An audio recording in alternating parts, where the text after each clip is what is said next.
Pero ang bayan ng Gloria, hindi lang tahanan ng maraming klase ng kawayan. Pinaninirahan din daw ito ng species ng paniki na sa Pilipinas ang makikita. Ito ang Philippine Pygmy Round Leaf Bat na nakatira sa Twin Panton Cave. Ito po ay pwede na po sa mga tourists, kaya po siya ay nagagamit na ngayon. At nagiging kilala na po siya sa iba't ibang lugar po dito sa Pilipinas. Bago ma-meet and greet ang mga paniki, ang mga ibong balin sa sayaw muna ang nagwe-welcome sa inyo sa bukanan ng kuweba. Kailangan mag-duck walk sa isang maliit na lagusan para makapasok sa lunggaan ng mga paniki. 5 minuto lang daw pwedeng magtagal sa loob ng kuweba. At paalala sa mga bibisita, bawal daw pumasok dito ang mga may sugat. So kapag may sugat po ang turista, hindi po namin siya ina-allowed na pumasok sa loob dahil may tendency po na pwede ito mag-cause ng infection sa kanilang mga sugat. Pero may nauna na raw tumira sa kuwebang ito bago ang mga paniki. Ang Twin Panton Cave kasi ay naging taguan ng mga mangyan noong panahon ng mga Hapon o World War II. Dahil sa kasaysayan ng lugar kung saan matatagpuan ang Twin Panton Cave, may mga kwentong kababalaghan na rin tungkol dito. Sa isang sikat na kwentong bayan, may isang lalaki raw na pumasok sa kuweba. At nang makalabas siya sa kabilang dulo, mahaba na raw ang kanyang balbas at buhok. Ito daw, cave na ito, ay nag-uugnay doon sa bundok ng Marinduque, sa bundok ng Malindig. Ang ilalim daw nito ay meron ding mga tao na dinadaanan niya pag siya'y papunta doon. May mga pato, may nagalaba. Sabi ko, ano yun? Yung inkanto. Inkanto? Paano naman ako maniniwala? Ilalim ng dagat, yung dagat niya na ipagitan. Nakilala namin ang presidente ng asosasyon na nagbabantay sa Twin Panton Cave. Nung panahon po ng pandemic, dito na po kami natutulog. So may mga kasama po kami dito ng mga tour guide na dito na rin po nag-i-stay. Yung iba po, ang sabi po ay may nakikita raw po sila sa gabi. Pero sa ilang taong pamamalagi rito ni Nanay Jasmine, sa awa naman po ng Diyos, ayaw magpakita sa akin. ang isa pang kwento, may ginto raw sa kuwebang ito. May nagpunta rito sa akin ng mga hunter, taga Laguna sila. Tinignan nila, ano yan hindi raw gawa ng kalikasan. Meron daw ginto. Yun ay isang mga bagay na inisip ko kung gaano katotoo. Hanggang ngayon, wala pa ring prueba kung totoo ngang may ginto sa kuweba. Pero meron pa rin namang kayamanan na makikita rito. Ang mga balin sa sayaw at paniki na naninirahan sa Twin Panton Cave.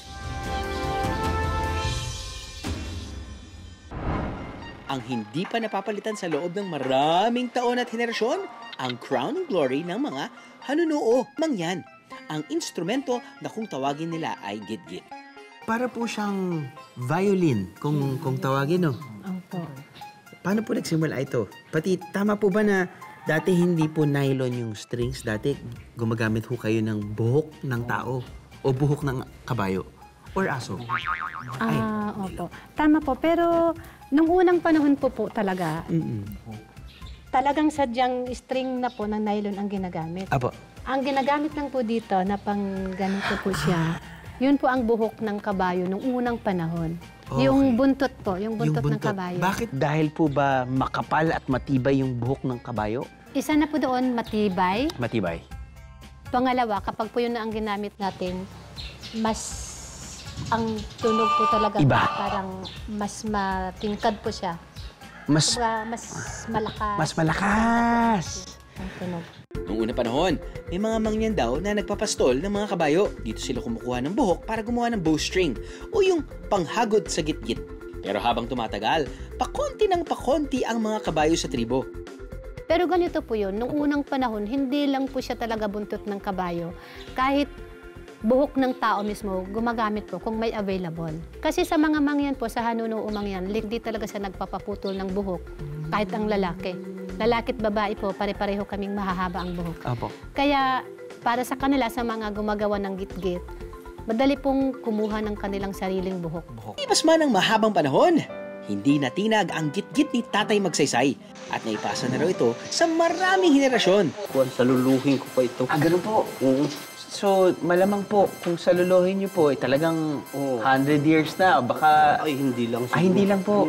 So, tutugtog ho kayo, tapos nun, kung gusto ng babaeng magtugtog, tutugtog din siya. Ano po bang ibig sabihin nun? Kung sinabi ng babae, pwede bang pahiram? Ako naman magharana. Ibig sabihin nun ba na parang Type kita. Oh, siguro. Sa mga lalaki, ganun nga po, sir.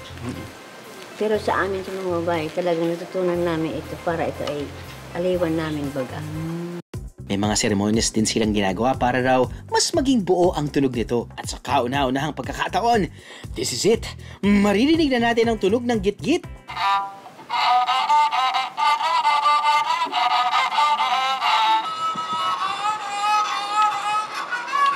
Kadalasan daw ay sinasabayan ng tula o ambahan ang tunog ng git-git. Kaya naman, naghanda ako ng isang tula kasama si Nanay Daing na tutugtog sa kanyang git-git. Roses are red. Violets are blue. Kami narito ngayon sa Oriental Mindoro. May nakamamanghang kuweba at slide na gawa sa bamboo. May natural falls that are so sweet and freshwater pool na color blue. Pwedeng tumugtog ng git-git at magluto ng malaking alimango. At kung ang tanong nyo'y, aba, paano pumunta rito mula Maynila?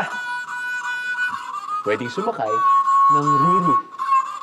O ano, mga biyaheros, tara na maglakbay sa Oriental Mindoro.